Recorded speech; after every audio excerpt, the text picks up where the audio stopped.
Hello, everyone.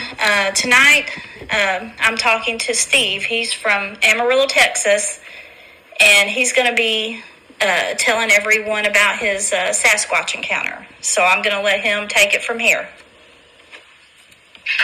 Hey, good evening. Hope everybody's doing good. Been talking with Miss PJ and really enjoying it.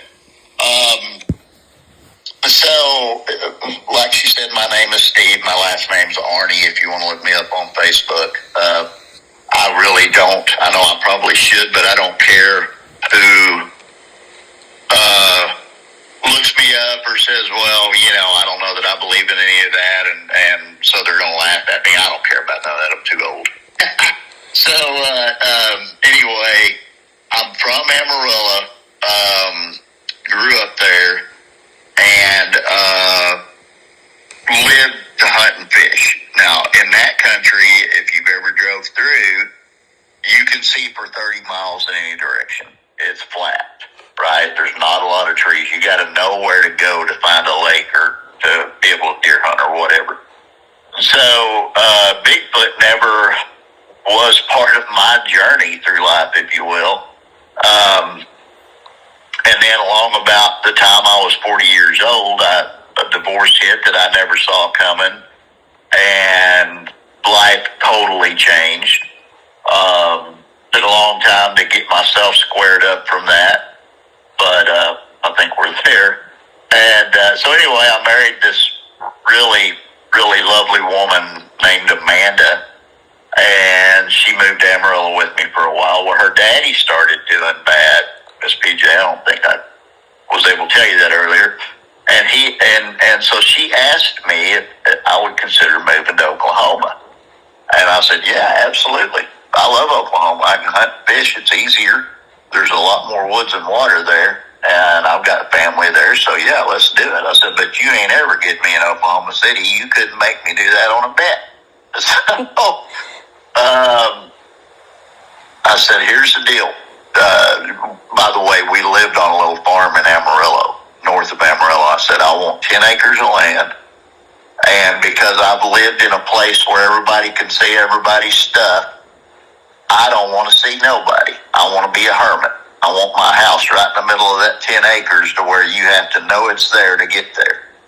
And she found that place exactly that. And you had to drive through 5 acres of oak trees to see the house, to know that there was a house up there.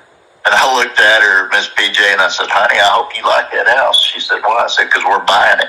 and we bought it. And beautiful little country home, well built, not big, just nice, quaint country home. I had to build my own barns. There was none of that. So, we got started with life there, and I dug a pond because I love to fish, and I took about 2 acres and made that into a food plot for deer. Now, here's the deal, and this will kind of play into the story too. Our land there, Miss PJ, is on the foothills of the Smokies. Mm-hmm. Macomb, Oklahoma, if you look it up, is southeast Oklahoma, and it's where the Smokies, the start of the mountains, start climbing. And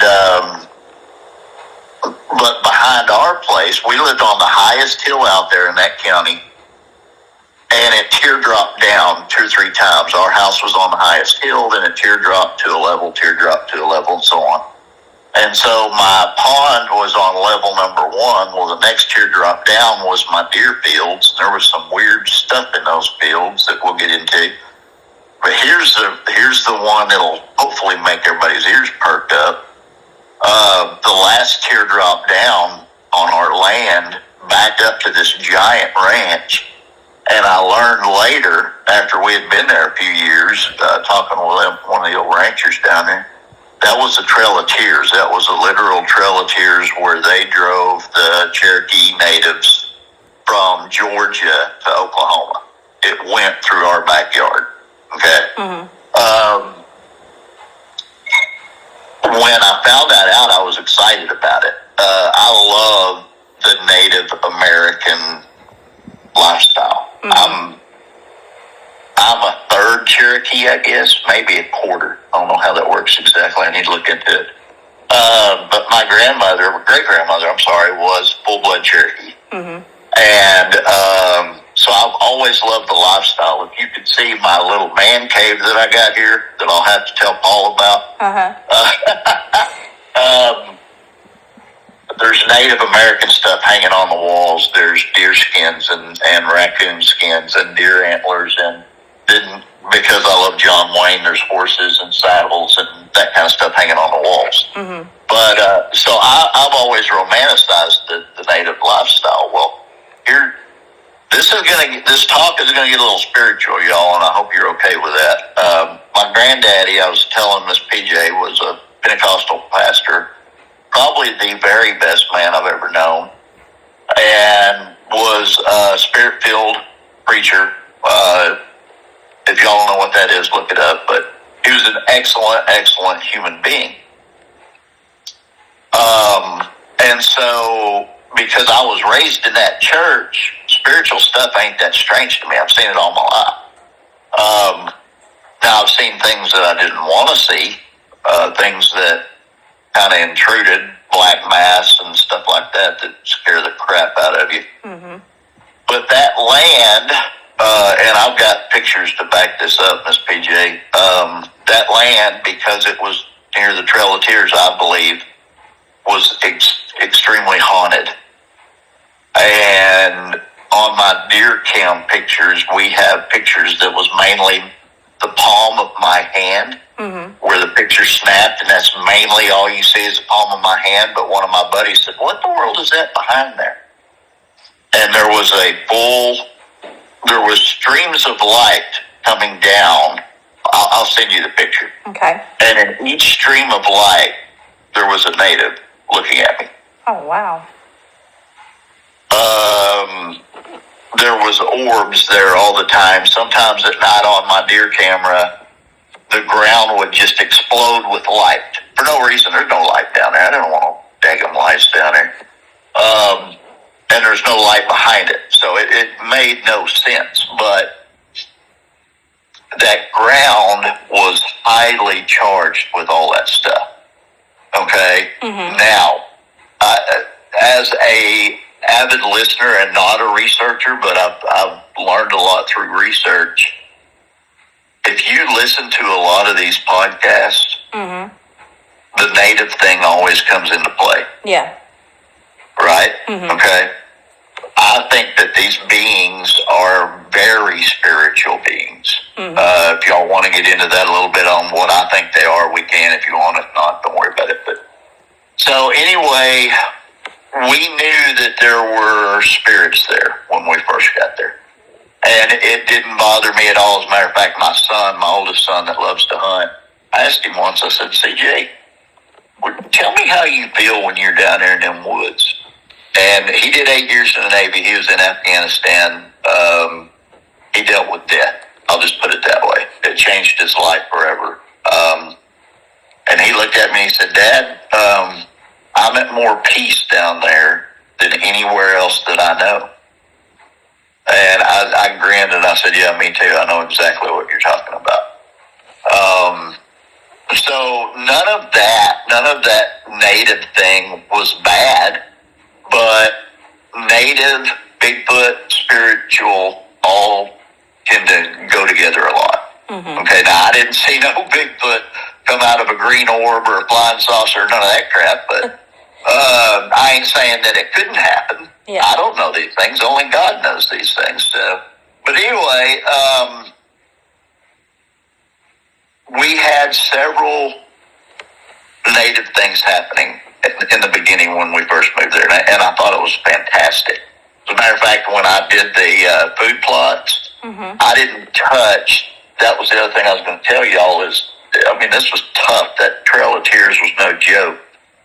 If a native, let's say grandma, died on the trail before they were through pushing them to where they wanted them to go, they could bury their relative, but they could not mark the grave. Mm-hmm. That is huge. If you ever get to speak with Cherokee, they will tell you in their stories that will make that person walk the earth because their grave wasn't marked. Huh. Okay? Think about that. Yeah. I got pictures of them walking down there, so maybe there's something to that. Yeah. But so anyway, about, I don't know, year 4, I really had my hunting set up the way I wanted it. Bigfoot had never crossed my mind. I'm a flatlander, right?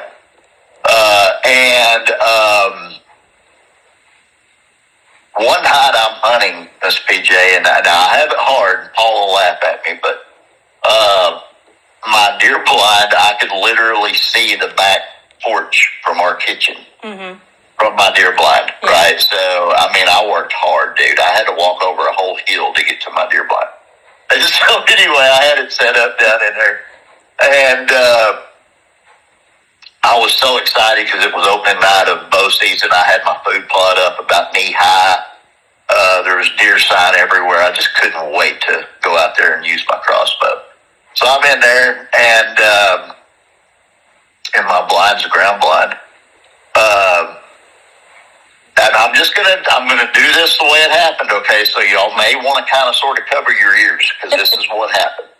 This is exactly what happened. And I played music and toured all over the place, so I can get loud, but I can get nowhere near as loud as this actually was. Mm-hmm. So if everybody's ready, I'm going to do 3, 2, 1, and I'm going to make the sound that this thing made.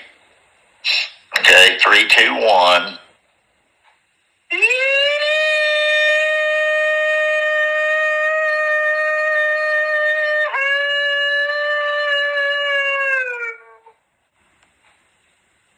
Now, y'all tell me when you've recovered. But it was 4 times louder than that. Mm-hmm. At least. Now, I've hunted all my life. I've hunted in Colorado, New Mexico, all over Texas. I've never heard that in my life, ever. Mm-hmm. And then the thing did it again. Now, okay, remember, Trail of Tears is at the bottom of our place. Yeah. There's a creek back there called Little River. And so everything funnels down to that creek. So this thing does that yoo-hoo. That's what we started calling it, was the yoo-hoo. It does that yoo-hoo up by our back pasture fence. And there's nothing behind us but cattle. I mean, for as long as you can see, there's nothing but a cattle ranch. And no houses, none of that. So it did it 2 or 3 times, and I'm going to tell you, the first time it did it, it just about scared me flat to death. I don't scare easy. I've been way too close to way too many bears in my life. I love the gold mine, so that puts me in proximity. But anyway, I don't scare easy. But this scared me bad. So I literally got out of my deer blind and went to the back porch, went in the house, set my crossbow down, grabbed my wife Amanda by the wrist, took her out on the back porch, and I said, listen. And it did it again. And here's the deal. First 2 or 3 times it did it was up by the house. The next time it did it, it was halfway to the creek. The next time it did it, it was past the creek. I know all these landmarks because I've hunted all that. Mm-hmm. And you got to understand, there's nothing between me and that creek but hardwood forest that you, as a human being, man or woman, you have to have one of those butcher knives to cut your way through it. Yeah. And that creek was over 1.5 miles away. And it made that sound, and it traveled that far in 20 seconds, 30 seconds. Wow. Nothing. I mean, nothing. I couldn't, and that's what told me, that was my first hint, mm-hmm. that this thing ain't normal. Yeah. There's no way a man could ever traverse that much ground that fast. Yeah. And here's the other thing that told me it wasn't normal. I've heard a lot of things. I've heard a bear roar. I've heard a mountain lion roar, and it sounds like a woman getting killed. It's horrible. I mean, it'll scare you to death. I'm sure you guys have heard them where you are at over there. Yeah. But it literally sounds like a lady being murdered, and it's just horrific. I've heard all that. This was louder than that. I've played music and toured all over the place, and so I know sound pretty well, and I know decibels. One of my amplifiers is as loud as a jet airplane. You got to make sure the windows are open or you break stuff if you turn it on. But this thing was loud. This thing was as loud as an elephant when they do their thing. Yeah. It takes a lot of wind to be that loud. And so that was our first year. That was the first experience with it. And before that year was over, even though I'm not no researcher, I find it fascinating, and I love to hear stories. I've never once went and looked for a footprint. Not one time. I didn't go looking for Bigfoot. He come looking for me. Yeah. And so, anyway, the next year, in the fall, the thing comes back. The next year was COVID. I was in the hospital, about died. And so I don't know what happened that year. It was a really bad year. Our house, that beautiful little farmhouse, burned to the ground. Oh, my. It was a horrible year. Started a whole bunch of horrible things when all that happened. The year after that, when we were rebuilding, I didn't hear the yoo-hoo. But one night after, and this is the other thing that people need to know, I'm disabled. I'm medically disabled. I've had 22 back surgeries. I literally should leave. Praise God, I can still walk. But anyway, so I had a back surgery, and I was trying to recover from that. And I had no business trying to walk in the woods, even though it was deer season, which really made me mad. But we heard... Ms. PJ, are y'all close to cattle? Do y'all hear cattle at night or anything? Sometimes we do. One of the neighbors has cows. I guess at some point, there's times he moves them and then he brings more in. But yeah, we do hear cows occasionally. So you get used to hearing them, do their thing, their moan or whatever, and you kind of get used to what it sounds like when they're startled, when they're hungry, you get used to the different moods. Well, this one night in the winter, during deer season, so I don't know, probably November-ish, we heard this calf, and this little old calf was probably... He's a yearling, so he was probably, 800 pounds, so he wasn't that little. Something was literally tearing that calf apart. Wow. It was screaming and bawling and crying, and I wanted to get a spotlight and go and see what this is down in the woods over 2 hills, and my wife basically wrestled me to the ground and said, yeah, that'd be real smart, you idiot. You just had back surgery. And so, I get called that often. But anyway, we stood there and listened to that little calf get torn apart. Now, here's something I want you to think about. Most people think, well, a calf ain't that big. But a yearling, it takes a certain amount of air to be a big enough calf to be a yearling. Mm-hmm. A yearling is 800 pounds, and most of the time a bear will not mess with them. Yeah. I've actually seen where a bear tried to attack a yearling calf, and the calf survived. I mean, I've seen it. It ain't real pretty, but they can survive it. But whatever this was, I knew in my heart that it was being torn apart. Yeah. And that next spring, it was confirmed. I don't ever go on my neighbor's land. Only dog is scratching at the door. Let me let him in.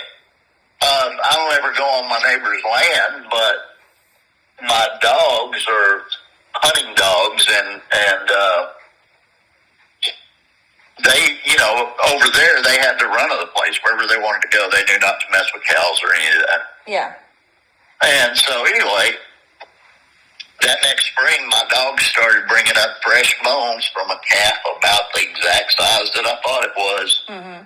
And I'm going to tell you, in my mind, a mountain lion can't do what I heard. Yeah. Cannot do it.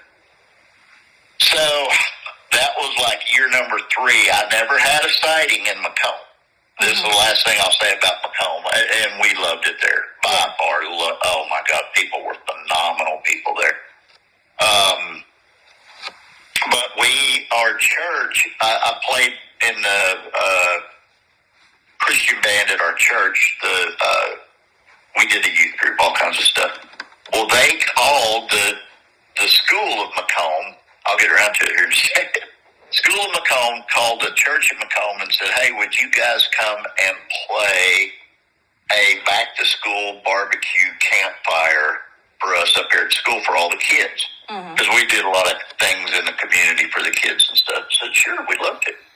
So we get up there and we're singing and playing gospel music, and it's just small town America at its greatest, right? It's just awesome. And it starts getting dark, and they start roasting weenies and getting a fire going and all that. Well, one of the parents said, "Hey, any of you guys know any good ghost stories?" Well, I knew a ton of them, but I wasn't going to be the first one to open my big mouth, so I didn't say nothing.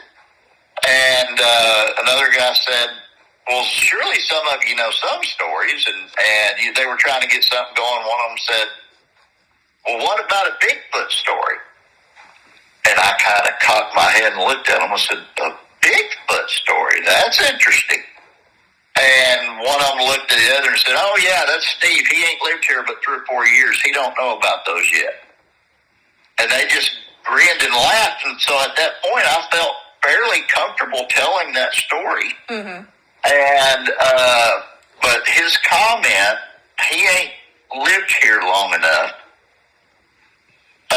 really stuck in my head. Mm-hmm. Bigfoot was seen around there quite a bit.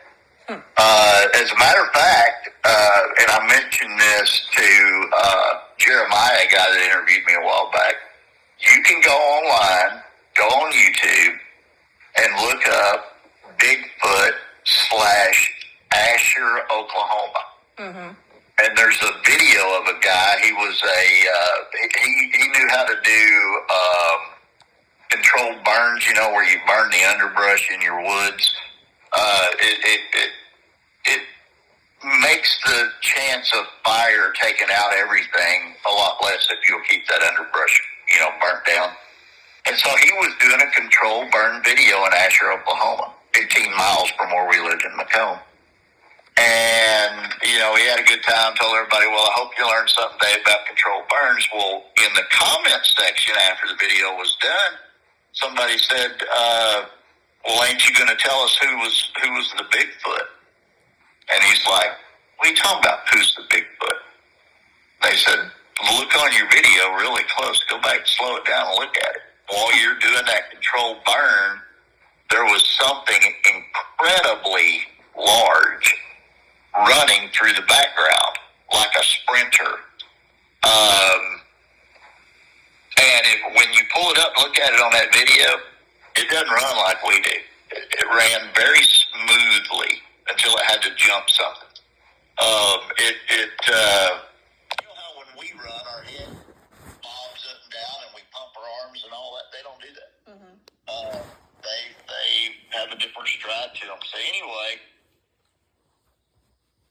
when our home got burnt out in Macomb, what I didn't understand, and I ain't told you about this, Miss PJ, my girls, Amanda and my little 12-year-old daughter, Mimi, had been being harassed by a spirit in that house. Mm-hmm. That got to the point of standing over my daughter's bed, and she'd wake up and it'd be looking at her. Mm-hmm. And then I literally just about cut my hand off with that chainsaw, and came to the realization that there was some spiritual things that was really trying to attack us there. Yeah. And my wife begged me to move. I didn't want to move. Dude, I loved my farm. I loved it. But, you know, God started working on me saying, you probably need to pay attention to what she's saying. Mm-hmm. Because if they're terrified enough to tell me that, because they knew that was my paradise there. If they're terrified enough to tell me, then I gotta pay attention. Now we had the house blessed 2 or 3 times. Someone came in and saged it. If you've ever heard about that, it's a native thing. Yeah. Whatever this was that was terrorizing them was not native. Mm-hmm. It was something flat out demonic. Yeah. And so anyway, she talked me into moving to Fort Cobb Lake. We had lived in Macomb, Oklahoma at that time for like 10 years. Loved it. Loved the people there. Hated to leave because we had a lot of roots going down in the community. And but I knew that, you know, happy wife, happy life thing, right? So we moved over here and we have, there's 3,200 acres that I can hunt. It's public land.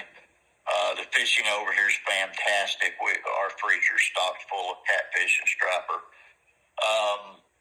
So life went on, right? And, you know, the Bigfoot thing, although I'm very intrigued and anytime I can listen to a podcast or whatever I did, it kind of subsided, went into the background a little bit. Mm-hmm. And I'm a diehard fisherman. So if the fish aren't biting in the heat of the summer because it's too daggum hot, well, then you fish at night, right? You do whatever you got to do to catch fish. Yeah. And so I do things that most 55-year-olds would say, you're just an absolute idiot. You know, being out there in the middle of the night, waiting and hoping for a fish to bite, trying to stagger around because you can't see and that kind of stuff. Yeah, I get it. I shouldn't do it, but it's just who I am. So anyway, I was out there. My dog Jake, he was out there with me on my pontoon boat. And I heard something growl, but I didn't really pay that much attention to it. Because I'm out in 50 foot of water about, 40 yards off the bank. But it really didn't bother me none. So I kept fishing. And Jake kind of poked his head up and looked at what was going on and then poked his head back down. Well, here's the thing. It's 2 o'clock in the morning. There's a place called Party Cove. If you ever look up Fort Cobb on a map, it's this big cove. Everybody pulls their boats up there to show off and all that during the day. Well, I don't care about none of that. It's also a really good spot to fish. But, so anyway, I'm out there fishing, and I cast a net 3 or 4 times trying to get shad, and I was trying to catch catfish.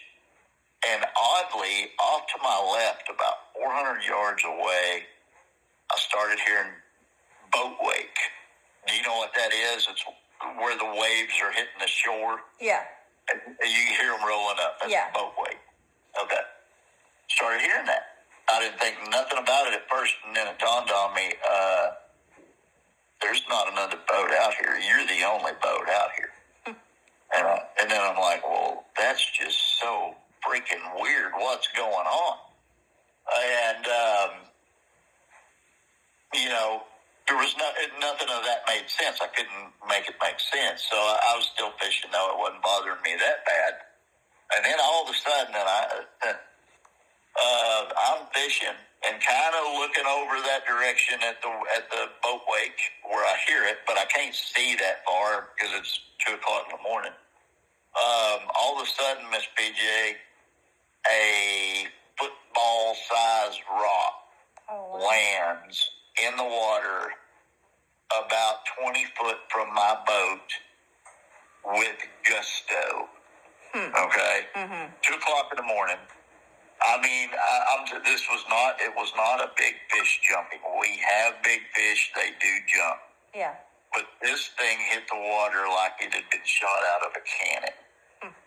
Now, here's the other thing, and I'm not kidding. The amount of noise that it made, it couldn't have been any less than a football-sized piece. Yeah. What man can throw a football-sized rock? Woman, I don't care, man, woman, child, whatever. Who could throw one 40, 45 yards offshore? Yeah. And make it hit the water with that kind of velocity? Yeah. I looked at Jake, he looked at me, I said, it's time to leave. So we left, and I knew, because I had seen enough Bigfoot stuff at that point, that I knew that was more than likely a Bigfoot. Yeah. And if you look at the map of Fort Cobb, and you follow it down into eastern Oklahoma, where they have the stuff where, probably the stuff that you hear about a lot, where these things get aggressive. Mm-hmm. If you follow a map from Fort Cobb Lake down to that eastern hill country down there, Mm-hmm. you will see that there's wilderness areas that are patchy all the way across the state of Oklahoma there. Mm-hmm. There's lakes and rivers that these things can travel back and forth in, I personally think. Yeah. And because where we lived in Macomb, yeah, you look at that on a map and you're like, yeah, well, that makes sense. A Bigfoot could live there easy. Yeah. You know, you got all the water you need, you got all the deer, what pigs, whatever else you want to eat. Yeah. It's not a problem. So that happened, and this was right around the 4th of July. It was probably like the 1st of July when that happened. Mm-hmm. So 4th of July, this is a big party lake on holidays like that. There was, oh my God, there was probably literally 2,000 boats on the water. And I did not want any part of that. I don't like that many people. I'm sorry. Maybe I am a little bit of a hermit. I don't do crowds like that. I just don't like it. And, but a buddy of mine called. He said, hey, dude, the striper are running. I said, I don't care. I ain't dealing with all these people. He said, no, it's a good run. You need to go. So I told the wife and the kids, I said, let's go. All of us load up. We'll just go see if we can catch a fish or two and look at all the idiots running around on their boats.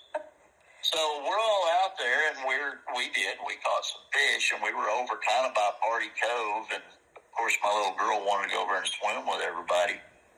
And the way you got to look at this cove, I'm trying to set this up where people can understand it, because here's the next part of the story. So this is a really big cove. Mm-hmm. You got the party people on the left-hand side, sandy beaches, great swimming, no trees, no nothing in there to, get in your legs while you're trying to swim. The opposite of that, on the other side of the cove, is a jungle. Mm-hmm. Okay? So, but it's about a 500-yard stretch in that cove. So it's a real big cove. Well, we're fishing as we troll by everybody and catching a few fish. And so when you're doing that, you want to just kind of make a big long line around the lake, right? When you're trolling, you don't want to turn a lot and all that stuff. So I'm trolling over by the jungle area of the lake, and I just happened to look up, and back in the woods, in that corner, not too far from where that rock was launched at me, I saw one in the middle of the day. Wow. On the 4th of July. And my brain would not even let me identify what it was at first. I'm like, well, why is Hulk Hogan back there? But he's bigger than that, and he's black as night. You know what? And it took me a couple of days to really put that in my mind, mm-hmm. that I actually saw one. Because I've never seen one. But this thing was every bit, and I only saw it for just a flash, just a split second. Yeah. But it was every bit of 8 to 9 foot tall. Mm-hmm. And I'm not kidding you, his shoulder to shoulder outside width was pushing 5 foot.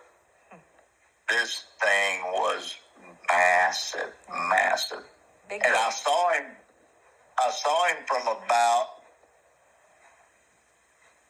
150 yards away. Mm-hmm. So I couldn't see his face or nothing like that. But my God, he looked like a giant football player back up in the woods. Yeah.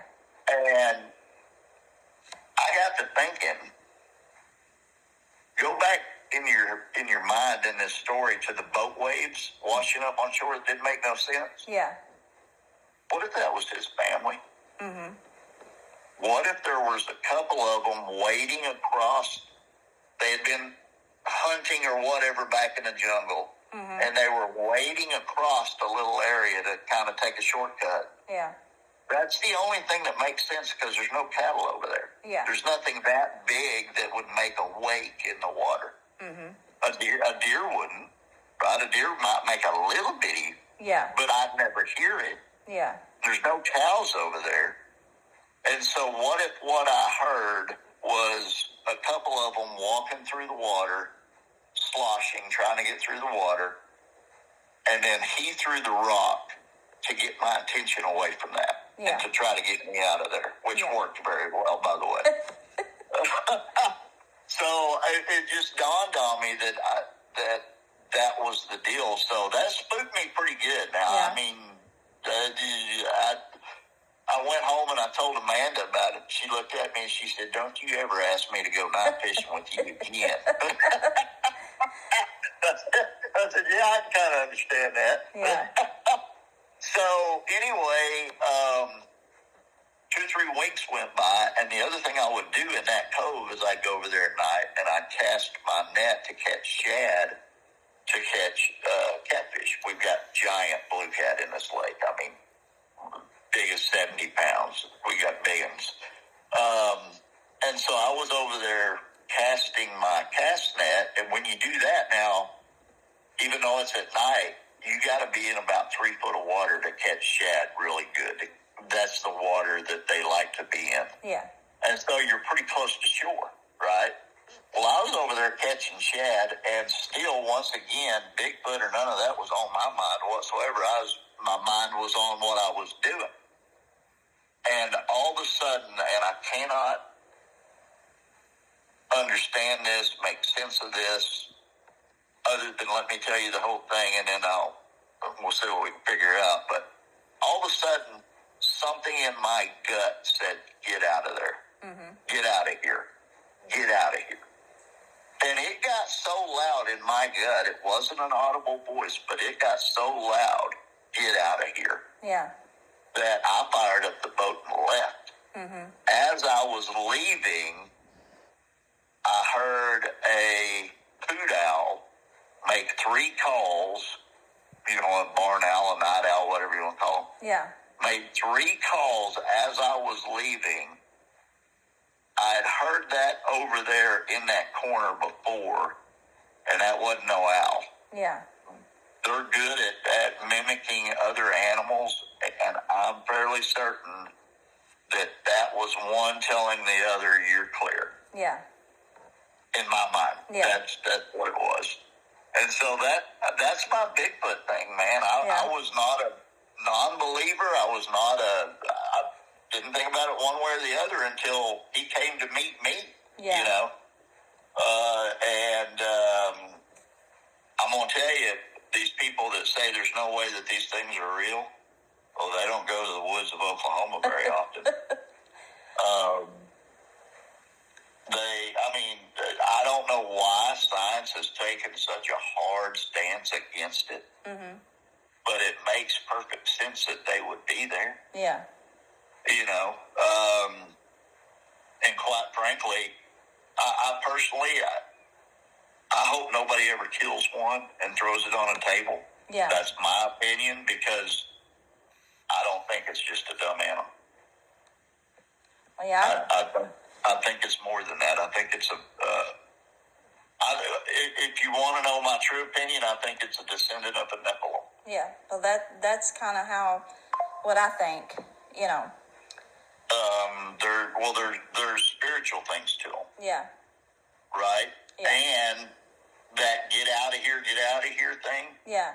That had to have been infrasound. Mm-hmm. Had to have been, because Unless, it was like I was getting punched in the gut. yeah, unless it was the good Lord telling you needed to get out of there. No, you're absolutely right. It could have been Granny saying, "Stupid, get out of there." She prayed for me very hard. Yeah. So you're absolutely right. But like I said, it if you don't know what the Nephilim are, go look in the Book of Enoch. The Bible is real, folks. They found Noah's Ark. I mean, if you're going to look that up, they've absolutely found it.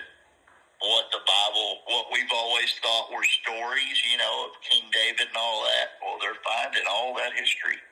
And it's not just stories, it's history. Yeah. It's all real. Yeah. And they said giants walked around in those days and then after those days, talking about after the flood. Yeah. So it is not a far stretch at all to say that they are descendants of Nephilim. And this even, Miss PJ will add to that. They have gotten, hair samples and earth samples from where a Bigfoot has stepped in the ground, and they got some DNA from it, right? The mother's side always shows partial human. Yeah. The father's side shows nothing. Yeah. How is that possible? Yeah. Right? So, unless they're Nephilim. If they're Nephilim, then it makes perfect sense. Yeah. Here's another one to think of, right? We've always thought that the weird Greek gods, Hercules, not so much, but the one that was half horse, half man, all those weird things, we've always thought that those were stories. Well, the Bible talks about the Nephilim, the giants, defiling animals. Mm-hmm. Okay, so is it just a story? I don't know. Well, I've read in the Bible where there was men that had lion-like faces, Exactly. So there were things. Well, and not only that, Miss PJ, but they found 6 or 8 different subspecies of human. Yeah. In the fossil record, right? And some of them are little bitty fellas. Yeah. So there's no telling what was around. Yeah. Before they started trying to keep a record of things. Yeah. We'll figure all that out when we get to heaven, but those things I think they're flesh and blood, but I also think they're spiritual. Yeah. I think they travel spiritual paths. Yeah. So people that have seen them, ask yourself, do you have native DNA in you, in your family? Mm-hmm. Are you by a native hotspot? Mm-hmm. And here's another little ditty for y'all. In my mind, there's some native cultures that say when we're closer to the end of days, we will see more and more of them. What's happening right now. Exactly. So that's my story, ma'am. I hope it was entertaining. Well, it was as I lived it. Well, and I really appreciate you, coming on and telling your story. And it was very interesting and a lot of information. And, and that's the thing is, more people need to speak out about it. I know for me, because, of my encounter, this is like a therapy for me to be able to talk to people. Right. And, because I haven't really heard your encounter. I'm going to go back and listen to that. But the fear that these things produced, at least in me, I've never been that afraid in my life, ever. And I've been through some crap. Broke my neck when a horse bucked me off, and then I got bucked off a tractor and broke it again. And I've been through some crap. None of it, that kind of primal fear, like you're fixing to get eaten if you don't leave. I've never felt that before in my life. Ever. So, I don't know, did you experience that? Oh, yeah. And I will send you a link to my my encounter. Please. Yes, but I want you to stay on the phone, and I'm gonna go ahead and end the recording. Okay. But, I just wanted to thank everybody for listening. And, everybody just please take care and hope the good Lord blesses everyone.